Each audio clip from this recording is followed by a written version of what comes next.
सोचो, financial security के लिए क्या चाहिए?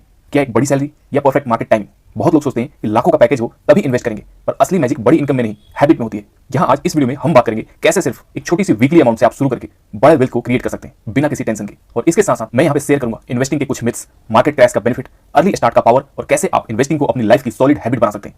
तो चलिए शुरू करते हैं इन्वेस्टिंग के सबसे बड़े मिथ के साथ। सबसे पहले, सबको लगता है कि इन्वेस्टमेंट तभी शुरू कर सकते हैं जब पॉकेट में बड़ा पैसा हो या एक बड़ा बोनस मिले। और इसके साथ साथ आप टीवी और न्यूज चैनल पे शेयर मार्केट के प्रोफेशनल एक्सपर्ट को जब देखते हो, वो भी पूरे सूट में बड़े बड़े स्क्रीन के साथ और बातें भी लाखों में करते हैं, तो फिर लगता है कि ये सब कॉमन मैन के लिए है ही नहीं, है ना। बट ट्रुथ ये है, आपको शुरू करने के लिए कोई जैकपॉट का वेट नहीं करना चाहिए। चाहे तो आप सिर्फ 1000 पर वीक या 2000 पर वीक या इवन 500 रुपीज पर वीक से भी शुरुआत कर सकते हैं। ये हेजिटेशन सबको होती है, अभी इनकम कम है, मार्केट रिस्की है, पहले कुछ बचा लेता हूं, फिर बाद में देखूंगा। और ये बाद में ही सबसे बड़ा गलती होती है, क्योंकि हर साल वेट करने का मतलब है पैसे को ग्रो करने का एक पूरा साल मिस करना। अब आपको एक सिंपल एग्जांपल से बताता हूं। देखो, 10 साल पहले आपने एक छोटी सी शुरुआत की होती, तो कैसे ये छोटी सी शुरुआत आज एक बड़ी कमाई का जरिया बन गई होती। सोचो, 2015 में आपने वीकली 1000 रुपीज भी इन्वेस्ट किया होता, तो एंड ऑफ 2024 तक आते आते लगभग 7,82,100 रुपीज इन्वेस्ट किया होता।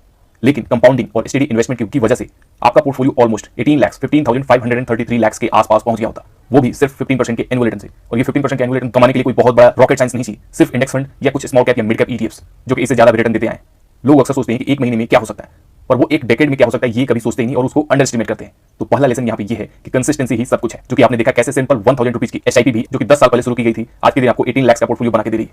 अब समझते हैं रुपीज कॉस्ट एवरेजिंग की पावर। लोग अक्सर कमेंट में ये पूछते हैं, मार्केट कब सही है, अभी पैसे लगाऊं या ना लगाऊं? मैं एक ही चीज अक्सर बोलता हूं, एसआईपी यानी कि रुपीज कॉस्ट एवरेजिंग, यानी कि हर वीक या हर मंथ एक फिक्स्ड अमाउंट इन्वेस्ट करो, चाहे मार्केट ऊपर हो या नीचे, कभी प्राइस हाई कभी लो, लेकिन एवरेज आउट होता जाता है।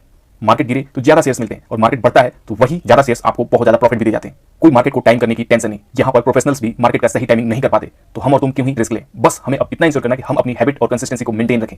नेक्स्ट चीज है, मार्केट के क्रैश से कभी डरना नहीं है। जब न्यूज चैनल्स मार्केट क्रैश का हाइप बनाते हैं, सबको लगता है कि बहुत बुरा वक्त आ चुका है और इन्वेस्टिंग नहीं करना है। बट इन रियलिटी यही बड़े लोग जब मार्केट गिरता है तो बहुत जम के होलसेल में खरीदारी करते हैं, क्योंकि यहाँ पे सबसे बेस्ट मौका होता है जनरेशनल वेल्थ क्रिएट करने का। जैसे कि आईफोन आपको हर साल बीबीडी सेल्स में काफी सस्ते दाम पे मिलता है, वैसे ही स्टॉक्स या ईटीएफ या म्यूचुअल फंड्स डाउन मार्केट में सस्ते भाव में मिलते हैं।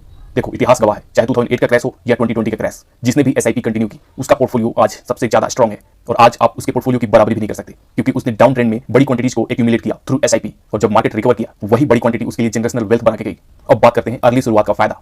देखो, मैं बार बार बोलता हूं, जितनी जल्दी शुरुआत करोगे उतना असर ज्यादा होगा। सोचो, एक बंदा 25 साल की उम्र में 2500 रुपीज की वीकली एसआईपी लगाता है, दूसरा 35 की एज में सेम एसआईपी स्टार्ट करता है, 50 की एज आते आते पहले बंदे का पोर्टफोलियो 3,59,86,650 रुपीज के आसपास पहुंचता है। वहीं पे दूसरे के पास सिर्फ 73,70,395 लाख होते हैं। अमाउंट सेम है, पर शुरुआत का फर्क यहाँ पे साफ साफ दिख रहा है। ये कोई मैजिक नहीं है, ये कंपाउंडिंग का कमाल है। पहले ने अर्ली स्टार्ट किया, 50 की एज आते आते उसने 25 साल तक इन्वेस्टमेंट किया, पर दूसरे ने लेट स्टार्ट किया, जिसके चलते 35 से स्टार्ट करके वो 50 की एज आते आते सिर्फ 15 साल ही इन्वेस्ट किया और कंपाउंडिंग की ट्रेन को मिस कर दिया। देखो, कंपाउंडिंग का ट्री प्लांटेशन की तरह है, जितना टाइम दोगे ट्री उतना ही बड़ा होगा और ब्रांचेज उतनी ही बड़ी मजबूत होती जाएंगी। तो अब क्या, मिस द ट्रेन? देखो, कभी देर नहीं होती। अगर आप सोच रहे हो कि मैं ऑलरेडी 35 प्लस या 40 प्लस हो चुका हूं, तो अब क्या फायदा? बट इतना याद रखो, शुरुआत कभी भी करो, फायदा तो होगा। इवन अगर आज से भी सिर्फ 2,500 पर वीक की एसआईपी कंटिन्यू करते हो, तो ओवर 15 ईयर्स एटलीस्ट आपको 73 लाख रुपीज मिलेंगे, जो कि एक डिसेंट रिटर्न है। अमाउंट कम है तो भी हैबिट इंपॉर्टेंट है। अगर आज शुरू नहीं किया तो फिर 10 साल बाद यही रिग्रेट फिर फील होगा। Best time was yesterday but the second best time is today. तो अब बात करते हैं इन्वेस्टिंग की हैबिट कैसे बनाएं। सी, ऑटोमेशन इज द की। ज्यादातर लोग इन्वेस्टिंग में इसीलिए फेल होते हैं क्योंकि वो मैनुअल सिस्टम पे बिलीव करते हैं। हर वीक या हर मंथ खुद से डिसाइड करते हैं कि जब मार्केट डाउन आएगा तब मैं बाय करूंगा। ये बहुत ही डिफिकल्ट है एंड इसका सबसे बेस्ट सोल्यूशन है ऑटोमेशन स्टार्ट करो, ऑटो एसआईपी स्टार्ट करो, रिकरिंग ट्रांसफर सेट करो। एक बार सिस्टम बन गया तो फिर जिम या नेटफ्लिक्स सब्सक्रिप्शन की तरह ये रूटीन हो जाएगा। Next, mindset. प्रोग्रेस पे ध्यान दो, परफेक्शन पे नहीं। अर्ली डेज में नंबर्स आपको बहुत ही कम दिखेंगे और स्लो दिखेंगे, कभी तो सिर्फ 100 और 200 रुपए ही बढ़ते हुए आपको दिखेंगे और फिर आपको लगेगा कि यार कुछ हो ही नहीं रहा। लेकिन ये एक एक डिपॉजिट आपके एक छोटे घर की ब्रिक की तरह है। जैसे जैसे टाइम बढ़ता जाएगा, जैसे जैसे ब्रिक्स जुड़ती जाएंगी, घर की नींव और मजबूत होती जाएंगी और अलग अलग कमरे भी बनते जाएंगे और फिर कुछ सालों के बाद ही मैजिक आपको दिखने लगेगा। इसलिए यहाँ पे पेशेंस सबसे ज्यादा इंपॉर्टेंट स्किल है। कई बार आपको ये टेम्पटेशन फील होगा, इसको बेच के निकल जाता हूँ और कुछ क्विक रिच स्कीम में पैसे लगा देता हूँ, बट बिलीव मी, ये तरकीब काम नहीं करती। अगर ये तरकीब काम करती तो आज सारे लोग करोड़पति होते। तो अगर कभी कोई वीक एसआईपी वाला मिस हो जाए तो भी टेंशन मत लो, वापस रूटीन सेट करो, क्योंकि कंसिस्टेंसी ज्यादा इंपॉर्टेंट है परफेक्शन से। हैबिट रहनी चाहिए, स्लिप्स अलाउड है। तो अब बात करते हैं फाइनल वर्ड्स की। अगर मैं एक लाइन में बताऊं, बस शुरू करो। कंसिस्टेंसी ही कंपाउंडिंग को बूस्ट करती है और कंपाउंडिंग का सबसे बड़ा फ्यूल है टाइम। अगर टाइम दोगे तो आपका छोटा सा दिखने वाला पोर्टफोलियो एक बड़े पीपल के ब्रिक्स की तरह दिखेगा, जिसकी जड़ें भी मजबूत होंगी, ब्रांचेज भी बहुत सारे होंगे और उस पे पत्तियां भी बहुत सारी लगेंगी, यानी कि कैश भी आपको अच्छा खासा देखने को मिलेगा। तो आज आपका जितना भी बजट अलाउ करे, बस स्टार्ट करो, क्योंकि स्टार्ट करना ही सबसे मेन इंपॉर्टेंट है। उसके बाद नेक्स्ट इंपॉर्टेंट है कंसिस्टेंसी।